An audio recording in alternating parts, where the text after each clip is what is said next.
Hi, it's me again with Corel tips and tricks.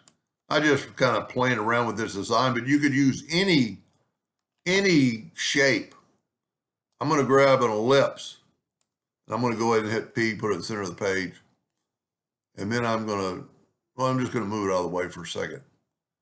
And the best way to contour or make another shape is to contour. So I'm going to contour 0.5 to the outside, and then I'm going to go up to Object and break the contour apart. And then I'm going to take the outside, I'm going to contour to the outside like 0.1. That's going to give us a little space between our deal. So now I'm going to contour the inside circle one time. So I've got something I can fill in and have a space. I would strongly suggest you go and break the contour apart, even though I don't really think it's going to matter any in this case. I'm going to move this down to maybe about right there,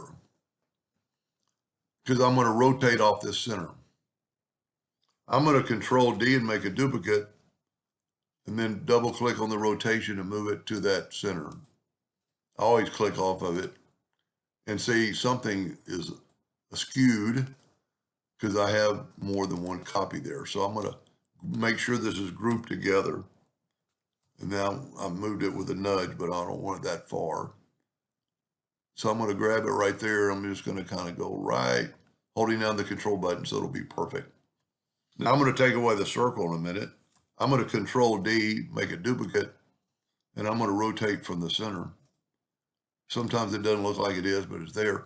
I'm going to rotate it 30 degrees, and then Control D again and rotate that 30 degrees. Even though I might not even have to, but I'm going to see if this doesn't work. Now I'm going to go ahead and group this together for a second. And I'm going to take this red or any color on the smart fill. I'm going to fill that in, that in, that in. Let me look at this closer. This might be a little bit more difficult. And then I'm going to fill that in. Now, because this is grouped together, I can nudge it out of the way. I don't need that circle. I am going to Control D to duplicate it. I'm going to double click on the rotation. And if everything worked right,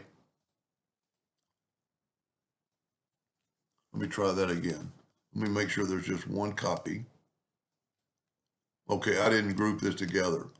Control G, or let's weld it. Now Control D to duplicate it. Move the center rotation to there and rotate it that 30 degrees. And see the pieces have that slot between them. And then I'm just going to keep rotating around.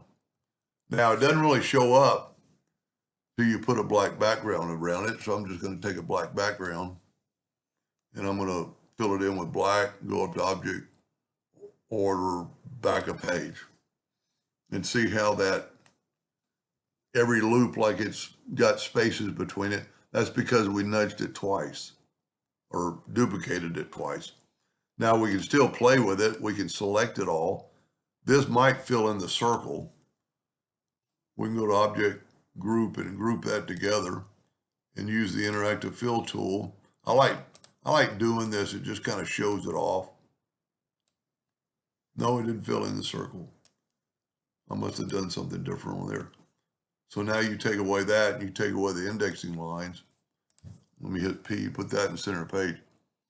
That's a pretty cool design because, and you could do more with the interactive fill tool, but there's space between the lines because that was our contour.